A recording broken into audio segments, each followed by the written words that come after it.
हाँ यही है वो नगरी जिसके संबंध में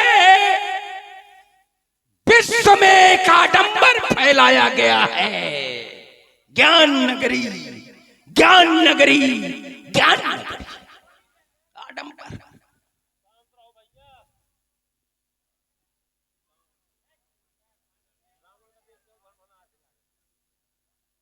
आज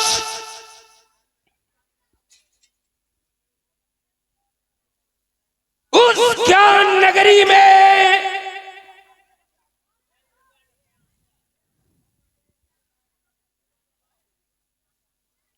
धर्म की मूल भगवान शंकर के हाथों की शोभा को तोड़वाया जा रहा है। यही ज्ञान है। क्या यही ज्ञान है? तो हंसी आ रही है इन सनातन धर्मावलंबियों पर। क्या हो गया है इन सनातन धर्मावलंबियों को? क्या हो गया?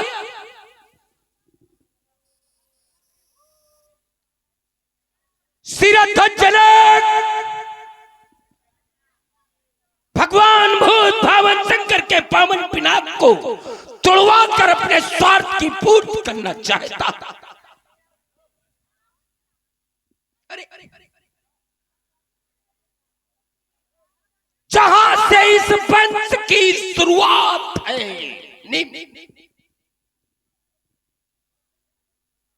ये वंश ही गुरु परंपरा का घोर घोर विरोधी है। गुरु परंपरा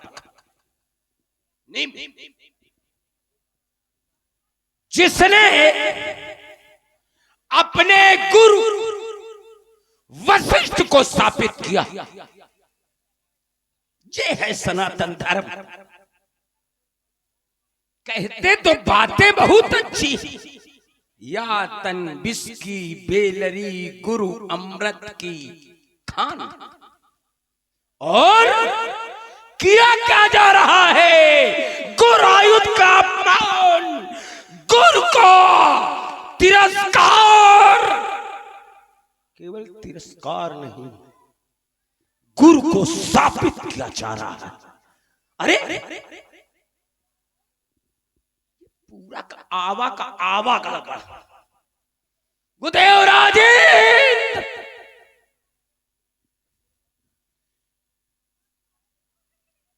देव गुरु प्रतिष्ठित बृहस्पति का अपमान करके विवश कर देता है देवलोक छोड़ने के लिए। हाँ, रिक्त स्थान की पूर्ति है त्वष्टा के पुत्र विश्वरूप को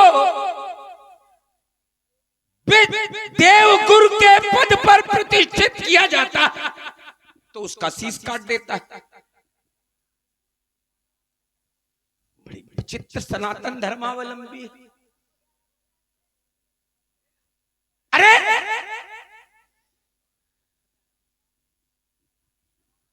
वो भी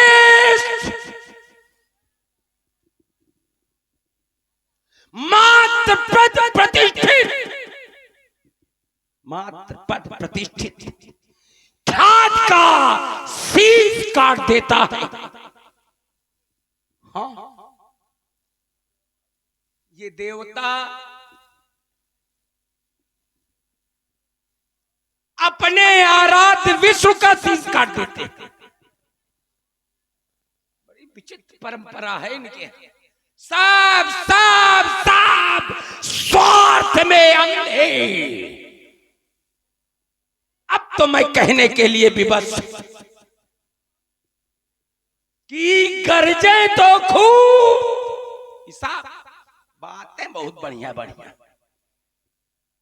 ई गरजे तो खूब पर बरसे ना एक बूंद, ये कोरा हिमान इन मेघों में है। यहां जो कहा सो किया, जो दिया सो दिया, ये करल और गुमान इन मर्दों में है।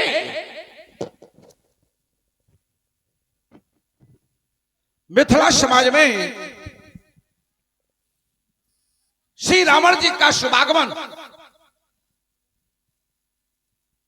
तदुपरांत समाज में श्री रावण जी का एक उद्बोधन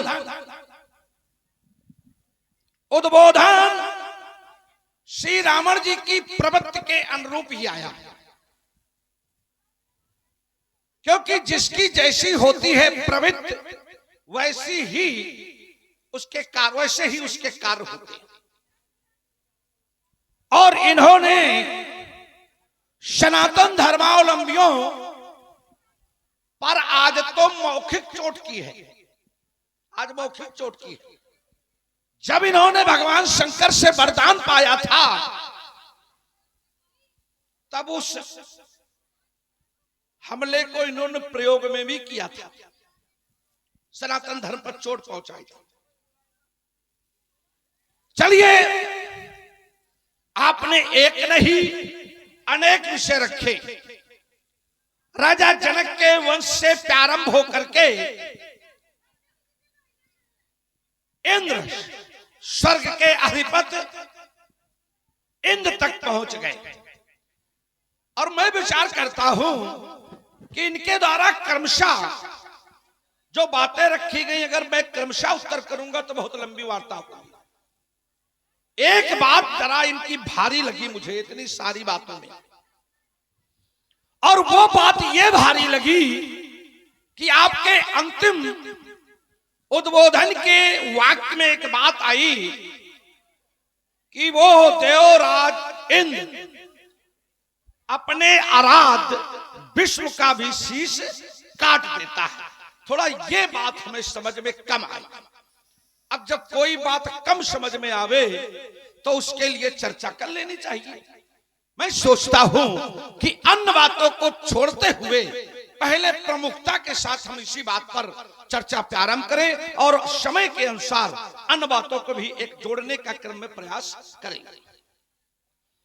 लेकिन उसके पहले आने वाले आगंतुक के प्रति अपने हृदय की अभिव्यक्ति प्रस्तुत करना, ये हमारी संस्कृति है, ये हमारे संस्कार हैं, ये हमारी सभ्यता है। और हमारी ही नहीं, इस मिथिला की भी यही संस्कृति, यही सभ्यता है। फिर आने वाला व्यक्ति भी कोई साधारण व्यक्ति नहीं है। मैंने आपके संदर्भ में जाना है तो बताया गया रावण नाम वीर बरबंडा, रावण नाम के आप प्रचंड श्रेष्ठ वीर हैं।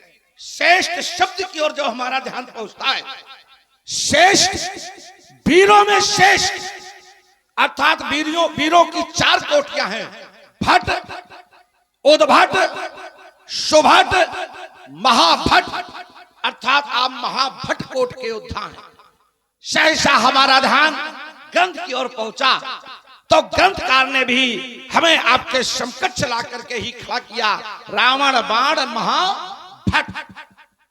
फिर हमें आपके स्वागत और सम्मान के लिए शास्त्र का ही सहारा लेना चाहिए। और शास्त्र हमें निर्देशित करते हैं कि वीर वीरेन पूजते, एक वीर को दूसरे वीर की पूजा करनी चाहिए। एक सामाजिक और व्यवहारिक भी कारण है कि हम आपके प्रति अपनी हृदय की अभिव्यक्त श्रद्धा प्रस्तुत करें। वो सामाजिक और व्यवहारिक कारण है कि आप हमारे मान्य के भी मान्य हैं।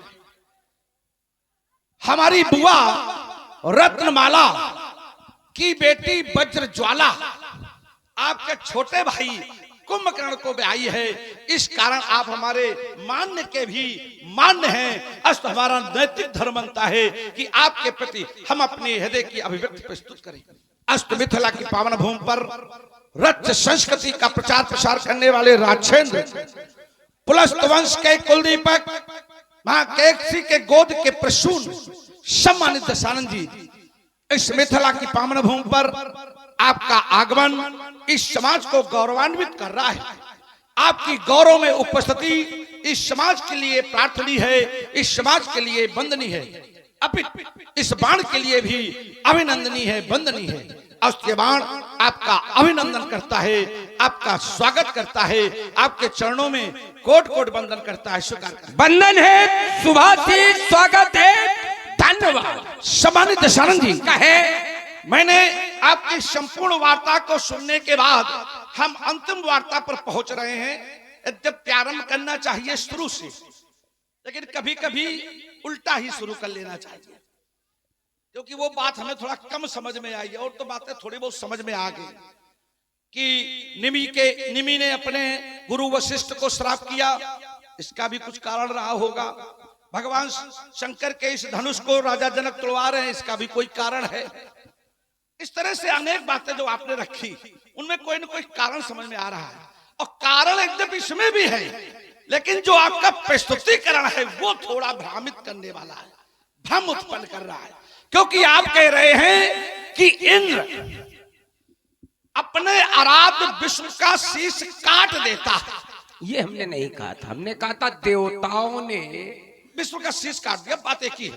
देवताओं मतलब वो पूरा समुदाय हम हो गया, सब जोड़ लिए, सूर्य माने सब जोड़ लिए। अगर केवल इंद्र कहा जा रहा वो व्यक्तिगत, चलिए सबको मैंने जोड़ लिया कि सबका हो गया।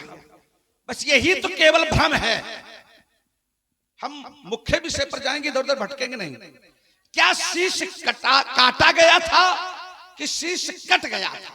देखो दोनों में अंतर है, कट जाना और काट देना, दोनों में अंतर है। ईमानदारी से जरा इस पर प्रकाश डालिए कि क्या देवताओं ने शीश काटा अथवा शीश कट गया? अल्प विराम के साथ मैं छोड़ रहा हूं। तुम्हारी दृष्टि में हो सकता है कट गया हो, लेकिन हमारी दृष्टि में वो काटा गया। अब मैं दोनों बातें कह दे रहा हूं, बात समझ में आ जाएगी।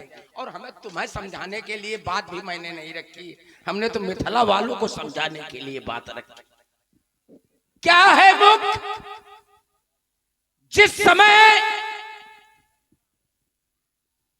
युद्ध से श्रमित, शब्दों पे ध्यान दें क्योंकि समाज में बात हमसे कुछ कहा गया है, उस बात को ध्यान रखना है।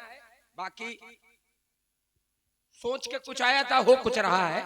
चलिए मैं यात्रा उसी समय में करूंगा। युद्ध से श्रमित विश्व धनुष के श्रुआ पर टेक लेकर सो गए। अब देवताओं ने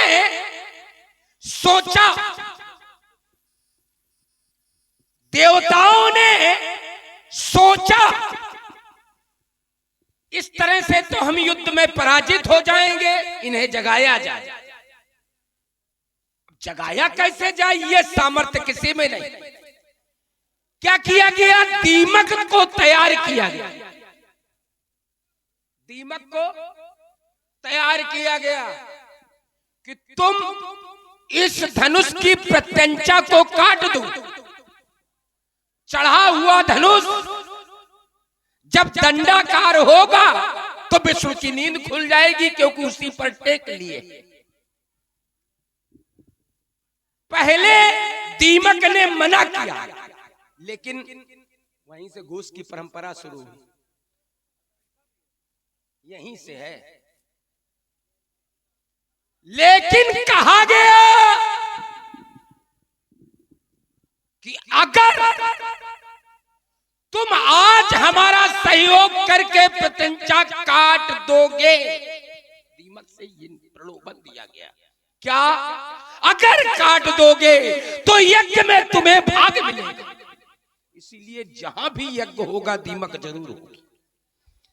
चलिए, दीमक ने वही कार्य कर दिया, प्रत्यंचा काट दी। चढ़े हुए धनुष की जिस समय प्रत्यंचा खुली तो तो विष्णु के शीश में उलझकर विष्णु का शीश काट दिया। विष्णु में हाहाकार मच गया।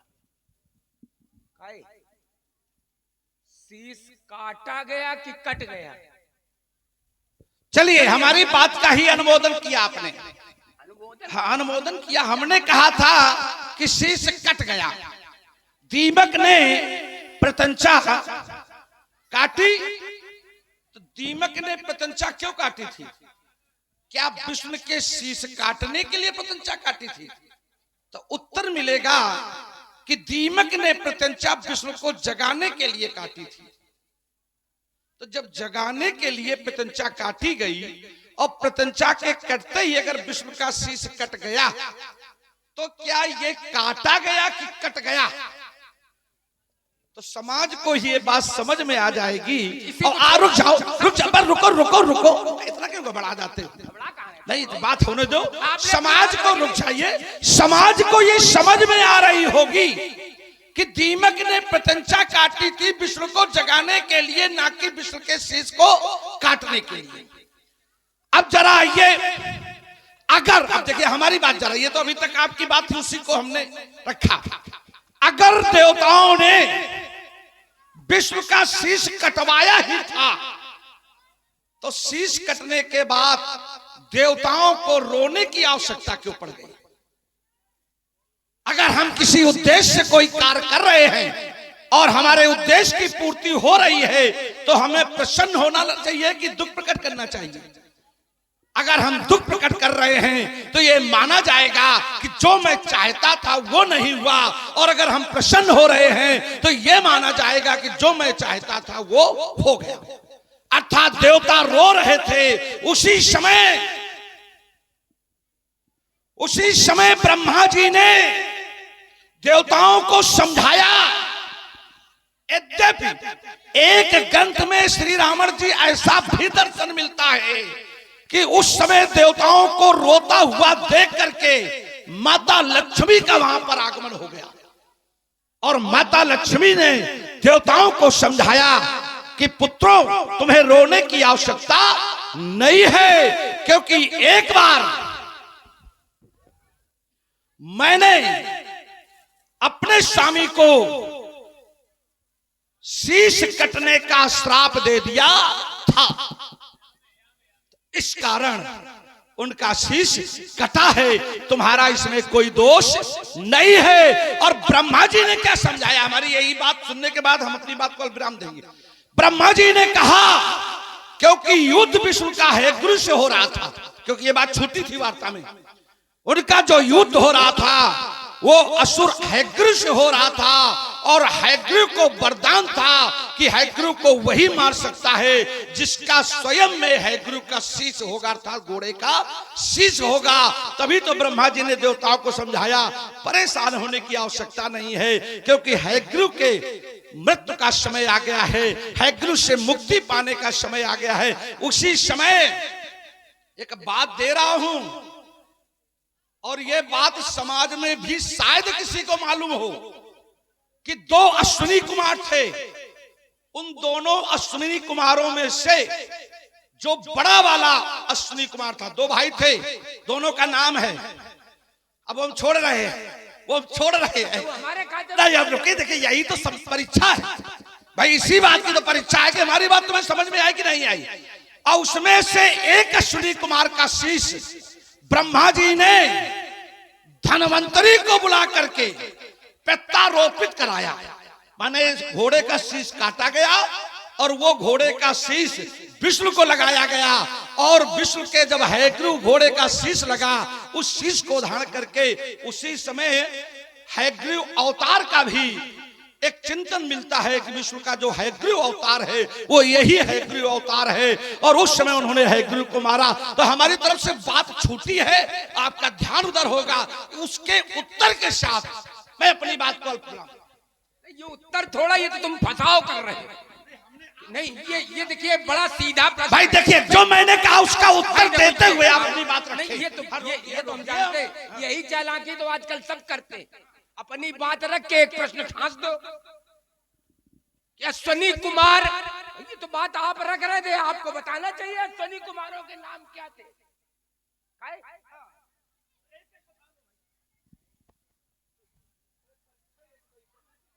हाँ, तो यही तो परीक्षा है। इसका मतलब एक तुम बताओ पहले, आता है कि नहीं आता है। भाई देखो, ये है सीधा खड़ा प्रश्न हो गया। अब सीधा हमारी तरफ से हो तो घबराना नहीं। चलिए हम तो उत्तर कर रहे हैं। हाँ, अश्विनी कुमार दो थे, एक नासद और दूसरे का नाम दस। नासद और दस, साधुवाद कोट साधुवाद। जो दस्त था वो श्याम रंग का था, उसी का शीश काट करके प्रत्यारोपित किया गया। ये बात विषय अलग है, हमारी बात कुछ और थी कि स्वार्थ में अंधे देवता हमें ये सब बातें न बताओ। है क्यों का मारे करा है, के का मारे करा है। आखिर स्वार्थ में लिप्त देवता अपने आराध्य को भी नहीं छोड़ रहे, जबकि सोने वाले को जगाना ये अपराध है, महान अपराध है, जिसका दंड। एक ऐसा उदाहरण बता रहा हूं, तुमने कहा था शायद ही किसी को मालूम हो, हम तो चुनौती दे के देख रहे पीछे वाले में कहू को मालूम हो। ऐसा जिसका दंड माता जरत्कार को पिता जरत्कार ने दिया।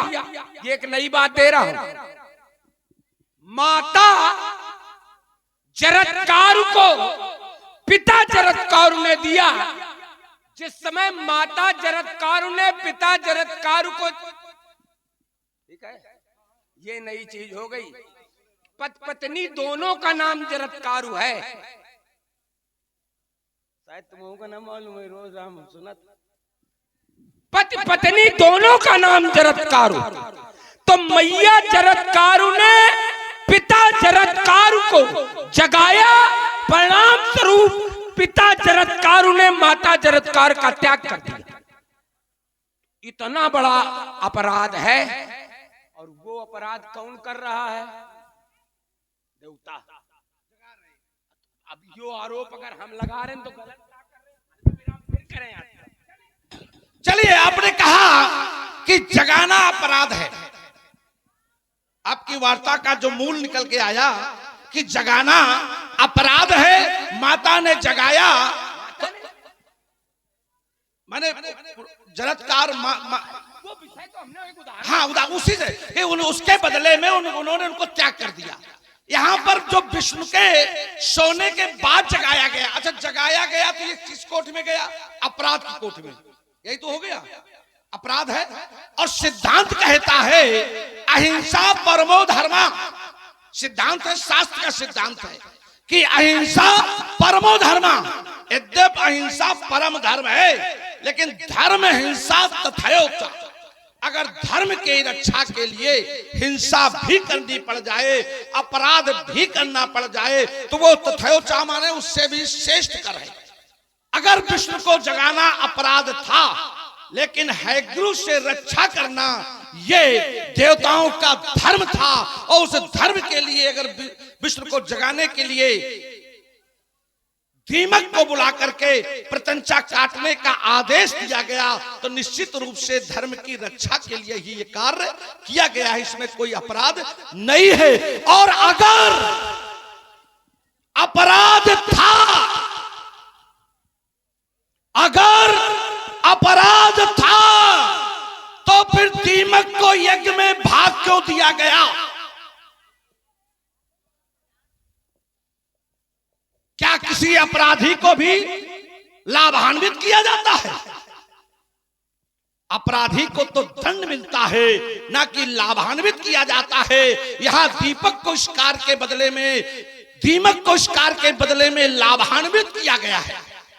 इस कारण ये अपराध की कोर्ट में नहीं है। और अगर अपराध होता तो जितने भी लोग वहां ब्रह्मा जी माता जी आदि जो उपस्थिति थी, इनके द्वारा विरोध होना चाहिए था, लेकिन इन्होंने किसी भी प्रकार का विरोध नहीं किया। हम ये बात नहीं समझ पाए कि विष्णु का शीश कटा, माता ने दुख प्रकट नहीं किया। विष्णु का शीश कटा, ब्रह्मा जी ने दुख प्रकट नहीं किया। और रावण को बड़ी चिंता है। ये बात तुम्हारी महत्वपूर्ण। रावण को चलिए हम यहीं से खेल रहे हैं। एक उदाहरण देख के इस बात को, तुम्हारी बात को बिल्कुल सत्यानाश कर रहे हैं। सत्यानाश, एक उदाहरण। यही अरमान लेकर के हमारे सामने लोग खड़े होते कि तुम्हारी बात की सत्यानाश। हम ये कोई अरमान लेके नहीं, बात स्वयं सत्यानाशी होगा, सत्यानाश करिए। हम तुम्हारी बात को सत्यानाश कर रहे हैं। हमने बात क्या कही, तुम खामखा की बात में उड़ रहे हो। हम तुम्हारे लिए कुछ थोड़ा कह रहे हैं, बात को कह रहे हैं। देखिए मैं एक उदाहरण दे रहा हूं। ये आवश्यक नहीं कि मैया अगर विरोध न करे, मैया यदि स्वामी का विरोध न करे तो सेवक भी विरोध न करे। जरा जोड़ रहा हूं, उदाहरण समझिएगा। जिस समय, हाँ देखिए उदाहरण दे रहा हूं, जिस समय ब्रह्म सभा में दक्ष ने शिव को अपमानित किया।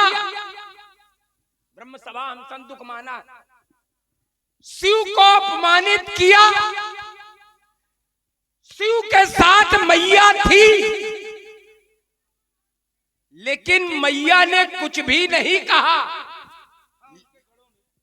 उनके गणों में श्रेष्ठ गण नंदी ने खड़े होकर के, ठीक है गड़बड़ तो नहीं कर रहे, तो देखिए नंदी ने खड़े होकर के दत्त को साबित कर दिया कि जिस मुख से तुम, ये तुम्हारा मुख नहीं रहेगा, तभी मुख काटा गया।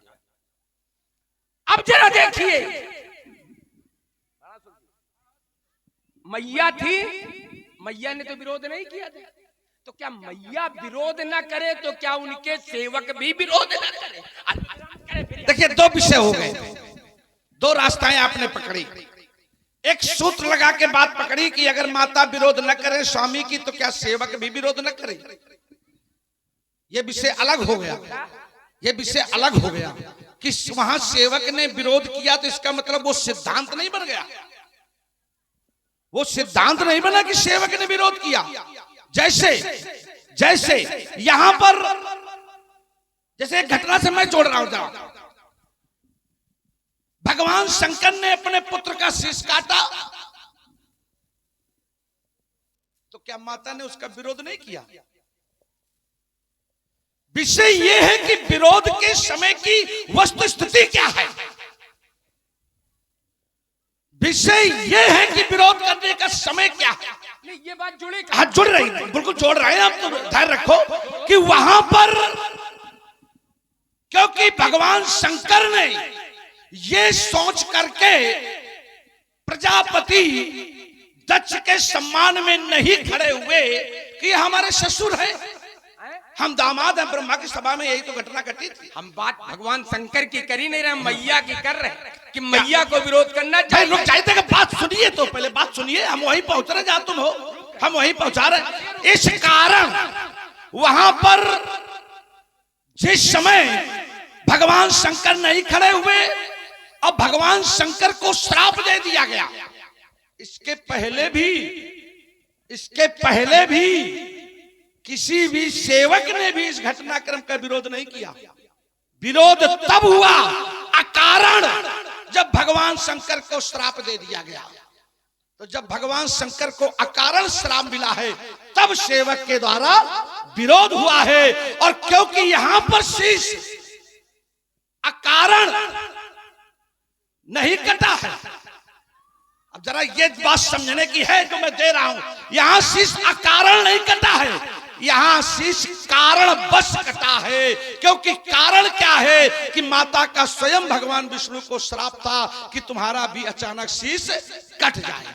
उस कारण के कारण ये अचानक शीश कटा है, जिसका दोष आप खड़े होकर के दीपक को दे रहे हैं, जिसका दोष खड़े होकर के आप देवताओं को दे रहे हैं। इस कारण मेरी दृष्टि में ये दोष नहीं है। अगर दोष था, हमारी बात जो थी उसे आपने नहीं सुना। अगर दोष था तो दोषी को दंड मिलता है कि दोषी को पुरस्कार मिलता है? क्या वहां पर दीमक को दंड दिया गया या दीमक को पुरस्कार से लाभान्वित किया गया? हमारा विषय ये था। भाई देखो, ये कह के आप बच नहीं सकते कि दोषी को दंड मिलता है। जब वो सब आपस में चटाई बटवा है तो दंड कौन किसको देगा?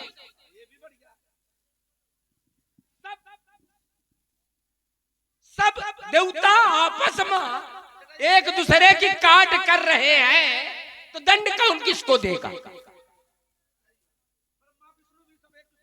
अब देखिए भाई, अरे और क्या है, तो है सब भाई है एक दूसरे के, सब पूरा देवता चाहे जो कुछ करे, चाहे जितना गलत करे, विष्णु को उनकी मदद करनी है। यही भाई देखो, रुके भाई रुके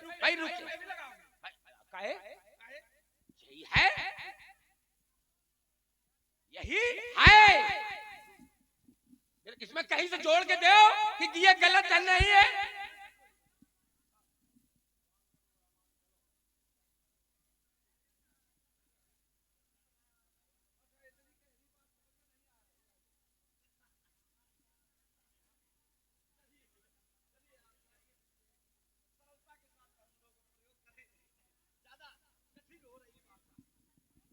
एक क्षण ले लें जरा, हमें बीच में नहीं बोलना चाहिए।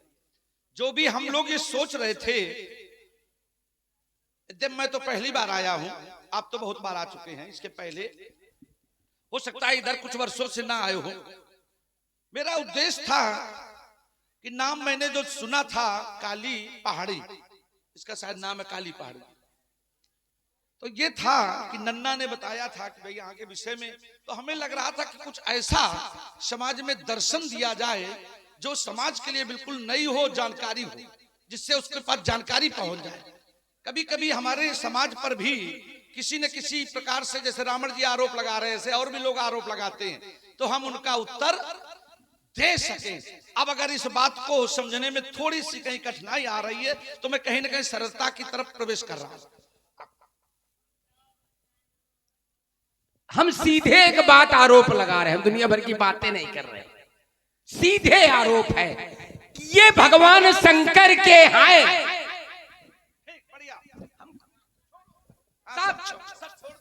ये भगवान शंकर के हैं, तो जब भगवान शंकर के ये हैं तो इनका खंडन शिव का विरोध है। एक बात।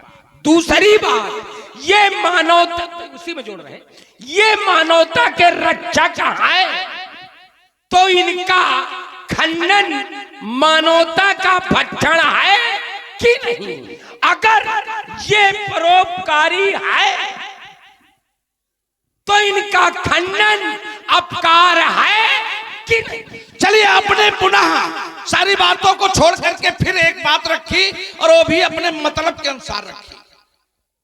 आपने कहा ये भगवान शंकर के हैं, अब इनका खंडन हो रहा है, तो काहे ये संसार भी तो भगवान शंकर का है। का ये संसार भगवान शंकर का नहीं है? माता ने स्वयं इसकी पुष्टि की है। माता कहती हैं, त्रिभुवन गुरु वेद बखाना, तुम त्रिभुवन के गुरु हो, ऐसा वेदों में व्याख्यान है। तो माता स्वयं भगवान शंकर को त्रिभुवन का गुरु बता रही हैं। अब तो इसका मतलब है कि संसार किसका है? ये सारे संसार के प्राणी भगवान शंकर के शिष्य हैं। और जिस समय इस संसार पर तुम आतंक ढाते हो, जय जय देश धैन दुज पावे, नगर गांवपुर आग लगावे, शुभ आचरण कतौ नहीं होई, देव विप्र गुरमान न कोई, नहीं हर भगत जग तब ज्ञाना, सपने सुनो न वेद पुराना, माने मात पिता नहीं देवा, साधुन सन करवावे सेवा।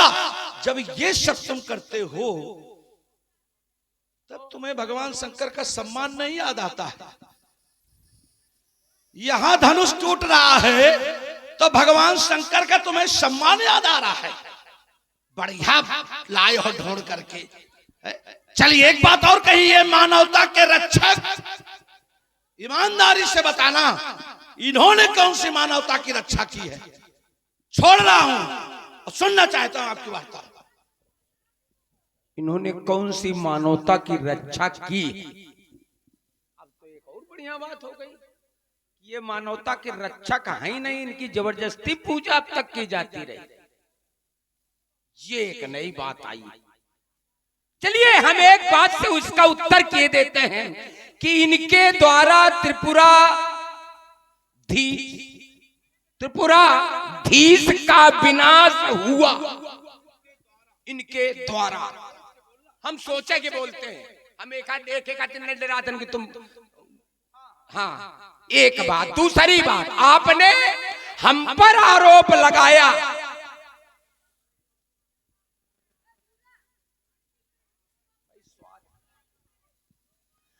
आपने हम पर आरोप लगाया कि आप सब मानवता के विपरीत करते हैं। तब भगवान शंकर की आपको याद नहीं आती? हाँ, हम सब मानवता के विपरीत करते हैं, लेकिन भगवान शंकर जिन्हें मैया कह रही तुम त्रिभुवन गुरुवेद बखाना, जिन्हें मैया ये कह रही हैं, उनके लिए सिर सरोज निज करण उतारी और अमित बार पूजे त्रिपुरारी। उनके लिए मैं ये करता हूं, जिनके लिए तुम ये बता रहे हो कि वो त्रिभुवन के गुरु, तो मैंने उनको अपने शीशों को काट काट कर चढ़ाया। एक बार नहीं, 2 बार नहीं, 10 बार नहीं, 1000 बार नहीं, संख्यावाची शब्द समाप्त हो गया तो ग्रंथकार को लिखना पड़ा अमित बार। संख्या समाप्त, अमित बार पूजे त्रिपुरारी। तो जिसने भगवान शंकर के प्रति ये समर्पण किया हो, उसके चरित्र पर भगवान शंकर के विरोध में टिप्पणी करना ये सरासर। चलिए, आपने कहा कि इनके द्वारा मानवता की रक्षा की गई त्रिपुराधीशों का वध करके, इनके द्वारा कि इनके माध्यम से। अब देखो, शब्द ये हमारा है, इसी वजह से हमने कहा था कि सोच समझ के बोलना। द्वारा में कर्ता स्वयं वो व्यक्ति होता है। जहां द्वारा लग जाता है, जैसे धनुष द्वारा, तो कर्ता धनुष हो गया, अर्थात धनुष ने त्रिपुराधीशों को मारा होगा। तो उत्तर मिलेगा कि धनुष ने त्रिपुराधीशों को नहीं मारा, अपितु भगवान शंकर ने त्रिपुराधीशों को मारा। कैसे मारा? तो उत्तर मिलेगा कि धनुष के माध्यम से मारा। तो ये केवल त्रिपुराधीशों को मारने का माध्यम थे, न कि द्वारा थे, क्योंकि वहां पर कर्ता भगवान शंकर हैं। और इसी कारण भगवान शंकर का एक त्रिपुराधीशों को मारने के बाद उनका एक नाम पड़ गया त्रिपुरारी, क्योंकि त्रिपुराधीशों को मारा तो उनका नाम पड़ गया त्रिपुरारी। तो मेरे विचार से ये द्वारा नहीं है, ये माध्यम है। और श्रेष्ठ देव द्वारा को मिलता है, माध्यम को नहीं मिलता है। एक बात और आपने कही, देखिए रुक जाइए, कही है, बढ़िया बात कही है छोड़ कि मैंने अमित बार पूजा त्रिपुरारी। हम इस बात का खंडन नहीं करेंगे। क्यों? क्योंकि ऐसा ग्रंथ में लिखा है और मैं ग्रंथ की कभी अवहेलना नहीं करता हूं।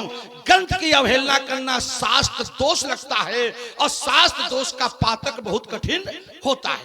अब आइए, अब अगर आपने अमित बार पूजा तो बड़ी श्रद्धा रही होगी, फिर श्रद्धा में कमी नहीं आनी चाहिए। और अगर श्रद्धा में कमी आ रही है तो यह मान लिया जाएगा कि तुमने अपने मतलब के लिए पूजा है। कैसे? आपने अपने प्रथम वक्तव्य में कहा था कि भगवान शंकर धर्म के मूल हैं। जब भगवान शंकर धर्म के मूल हैं तो जही विध होए धर्म निर्मूला, फिर क्यों? इससे लगता है कि आपने पूजा अपने मतलब के लिए उनकी की होगी। अगर वास्तव में श्रद्धा थी तो ये श्रद्धा उस समय क्यों समाप्त हो गई जिस समय आदेश दिया गया था, दुज भोजन मखोम सराधा, जिनमें जाई करो तुम तो फिर ये श्रद्धा बनी रहनी चाहिए थी। अब मैं बोल रहा हूं, और हम यहीं से शुरू हो रहे हैं। कह रहे अगर धर्म के मूल भगवान शंकर है तो उनमें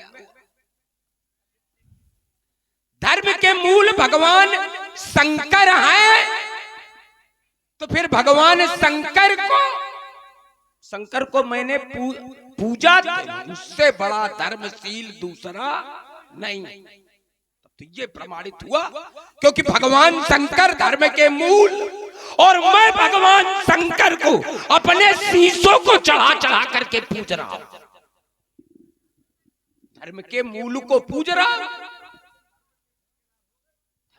मुझसे बड़ा धर्माचारी कोई नहीं। ये खाली कोरा आडंबर धर्मशील ज्ञानी गुणवंता, ये कहूं अंगूरी काटी हो तो बता।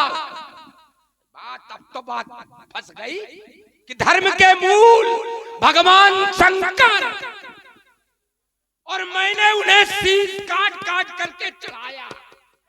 तुम चाहे राजा जनक या कोई और शैव भगवान शंकर को अंगुली भी काट के चढ़ाई हो तो बताओ, कथा न बाचो। एक बात। दूसरी बात, आपने कहा कि जो करता होता है महत्व उसको मिलता है। करता जिस समय वृत्तासुर का आतंक विश्व में व्याप्त था, मैं एक समाज से प्रश्न कर रहा हूं, वृत्तासुर का आतंक विश्व में व्याप्त था। प्रश्न हम ही से करो, समाज से न करो। समाज को केवल सुनाओ। बड़ा समाज में बड़े ज्ञानी महात्मा धर्मात्मा पुण्यात्मा, ये तो प्रमाणित है कि पूर्ण नारी सुबह संता धर्मशील, ये तो प्रमाणित है। आडंबर फैलाए, कौनो ज्ञानी नहीं, कौनो महात्मा नहीं, आडंबर फैलाए है सब तरफ ज्ञानी ज्ञानी। तो मैं प्रश्न दे रहा हूं, प्रश्न साधारण बात नहीं कि जिस समय वृत्तासुर का आतंक विश्व में व्याप्त था, इंद्र से उसका वध होना था। इंद्र थे, मारे मारे घूम रहे थे। अगर कर्तव्य महत्वपूर्ण है तो इंद्र मान ले, फिर दधीच की अस्थियां काहे मांगत घूम ही रह रहा है। अल्प विराम। चलिए, बढ़िया बढ़िया बात आपने कहा। जहां से थोड़ा प्रारंभ हुए थे वहां से थोड़ी बात हम ले लें। आपने कहा कि मैंने अपने शीशों को काट काट करके भगवान शंकर को चढ़ाया, तो हमसे ज्यादा धर्मावलंबी कोई नहीं है। ये आपने अपने मतलब वाली बात रखी, और जब मैंने अपनी बात कही थी उससे आसपास किनारा पकड़ लिए। हमने कहा था जय विद होए धर्म निर्मूला, फिर क्यों? क्या श्रद्धा केवल उतनी देर के लिए थी? अगर श्रद्धा है तो सदैव रहनी चाहिए। फिर ये आदेश क्यों दिया गया? तुझ भोजन में खोम सराधा, जिनमें जाई करो तुम बाधा। जबकि विश्व का कोई भी यज्ञ भगवान शंकर को भाग दिए पूरा नहीं होता है। और एक बार ये दुस्साहस दक्ष ने किया था, तो अंतःगत्ता दक्ष को अपना सिर कटवाना पड़ा और बकरे का लगा। फिर जब भगवान शंकर को भाग मिला तब वो यज्ञ पूरा हुआ था। तो जिस यज्ञ में भगवान शंकर को भाग मिलता है, उस यज्ञ को तुम विध्वंस करने का आदेश देते हो, तब तुम्हारी भगवान शंकर से श्रद्धा। कहते हैं कि इन्होंने कुछ किया। जरा आइए, जनक सुकति मूरत वैदेही और दशरथ सुकति राम धरी देही, ये सम को न शिव और आधे। इनके समान कोई शिव की आराधना करने वाला नहीं हुआ। और दो से तीसरा अगर होता, तुम उस कोट के में होते, उसके आसपास कहीं होते, तो उसी के नीचे तुम्हारा भी कहीं नाम अंकित। शीश काट के तो मदारी भी किसी न किसी को प्रसन्न करता है, तो क्या मदारी कह दे कि नहीं हम उनको प्रिय हो गए? आइए, एक बात आपने बहुत भारी चोट की है। अरे वृत्तासुर का आतंक था, और काहे इंद्र तो थे, तो दधीच की अस्थियां क्यों लेनी पड़ी वज्र बनाने के लिए? आइए, क्योंकि दधीच के यहां ही देवताओं के अस्त्र शस्त्र रखे गए। दधीच ने उन अस्त्र शस्त्रों का तेजपान किया। थोड़ा यहाँ चिंतन भी भ्रमित करने वाला होगा, क्योंकि कुछ ग्रंथों में कुछ और है, लेकिन मैं एक पक्ष रख रहा हूं, तुम कुछ रख रहे हैं। आइए, जिस समय वज्र बन गया, अब देखिए हमारी जो आपने चोट की उसी पर हमारी चोट हो रही सही है। है। वज्र आप रुक जाओ, वही है। की आवश्यकता क्यों? भाई रुक जाइए, वज्र बढ़ गया, आवश्यकता नहीं, क्योंकि ये देखिए, रुकिए, क्योंकि वृत्तासुर को वरदान ही था कि वज्र से मरेगा। ये वरदान है कि वज्र से मरेगा। ये नहीं, रुक जाओ, रुको रुको, पहले रुक जाओ और सुनो, पूरी बात होने दो। यही वरदान था कि वज्र से मरेगा, और मारेगा भी तो कौन मारेगा? इंद्र मारेंगे। भाई इसको छोड़ो। नहीं रुको, छोड़े दे रहे हैं, हमारी बात आ तो फिर छोड़े दे रहे हैं। हेलो, ध्यान दीजिएगा, हमारे आदरणीय श्री भूतपूर्व प्रधान जी, उनके द्वारा ये 100 मुद्राएं हमारे रावण और बाणासुर संवाद पर पुरस्कार दिया गया है। उनको कमेटी की तरफ से और हमारे सबकी तरफ से हार्दिक शुभकामनाएं। क्यों? भाई वृत्तासुर का जन्म क्यों? चलिए अगर इसमें यात्रा कर लोगे बात समझ में आ जाएगी। वृत्तासुर का जन्म क्यों? हाँ बोलना है। चलिए, त्वष्टा के द्वारा क्रोध में लिया गया निर्णय, तो फिर क्रोध में निर्णय इंद्र के मारने के लिए पुत्र की प्राप्ति, जरा देखें, यही था। हाँ ठीक, गड़बड़ तो नहीं? ठीक है। तो फिर समासिक दोष के कारण इंद्र हो जिसका हंता, तो दोष क्या हुआ? सामासिक दोष। हाँ, सामासिक दोष हो गया। सामासिक दोष के कारण ऐसा पुत्र हुआ इंद्र हो जिसका हंता।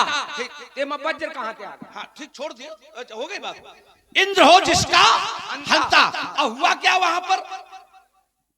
हाँ, इंद्र हो जिसका हंता, और आहुतियां दी जा रही थी कि इंद्र का जो हो हंता। क्रोध में आहुतियां दी गई, तो मारने वाला कौन है? इंद्र।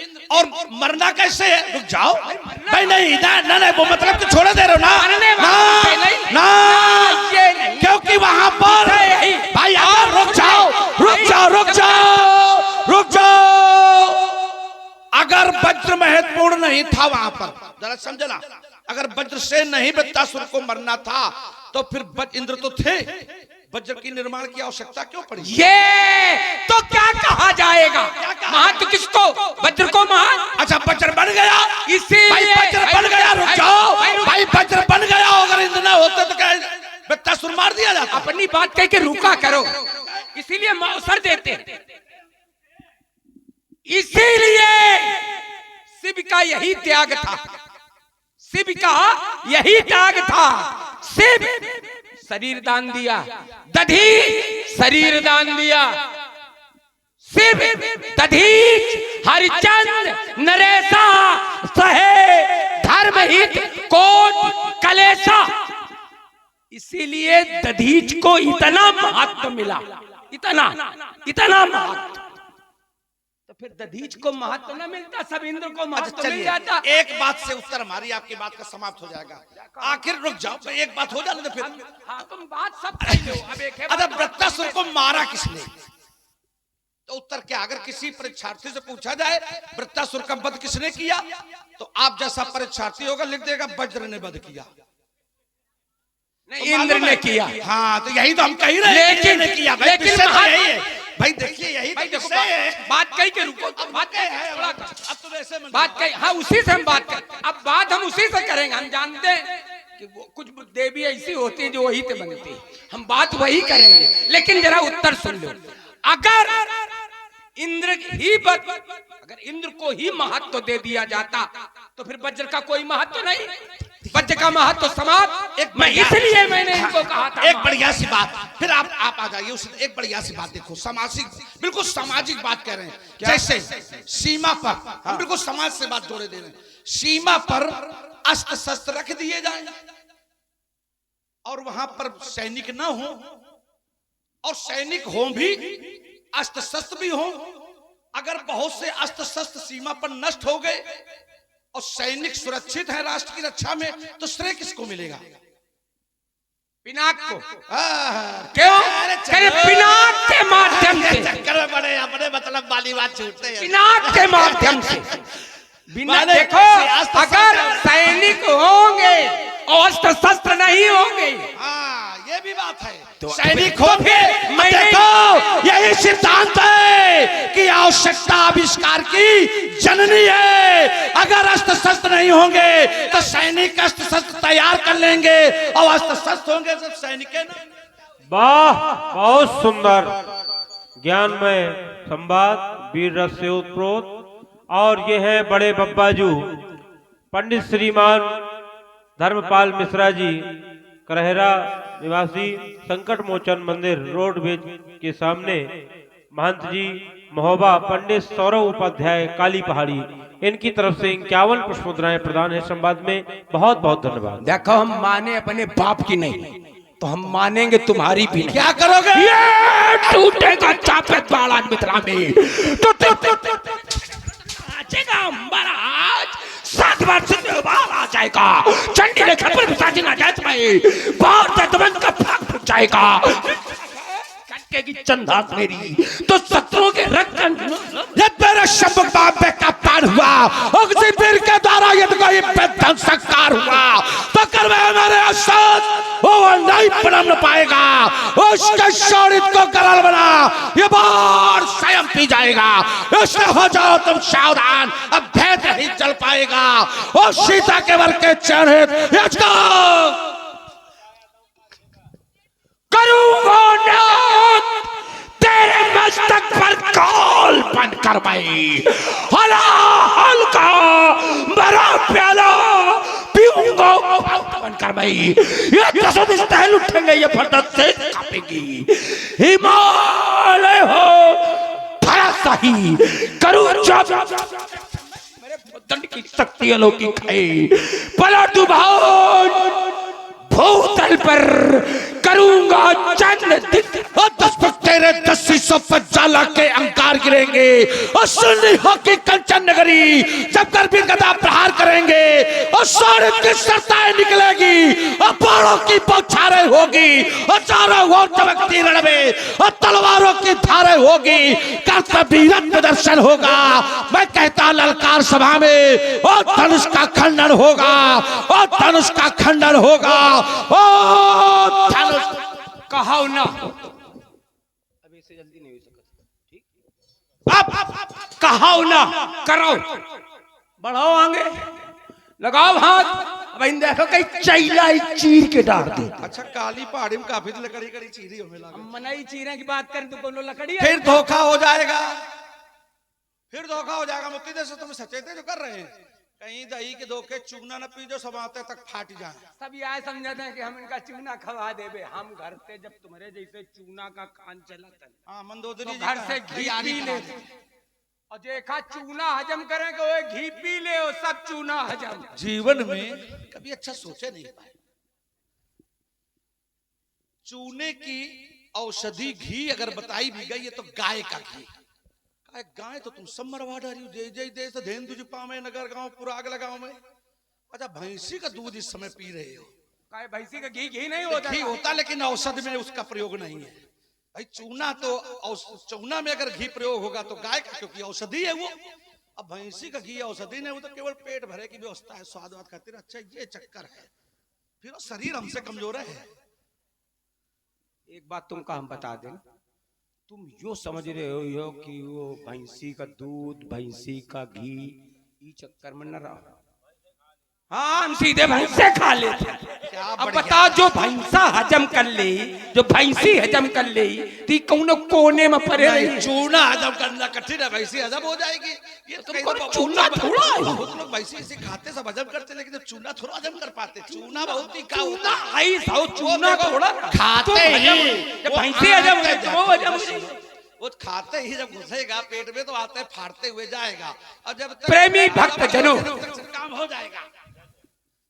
प्रेमी भक्त जनों, श्रद्धालु भक्त जनों, दोनों हाथ उठाकर बड़ी श्रद्धा और भक्त के साथ जय घोष करें। बोलिए जगत गुरु भगवान शंकर की।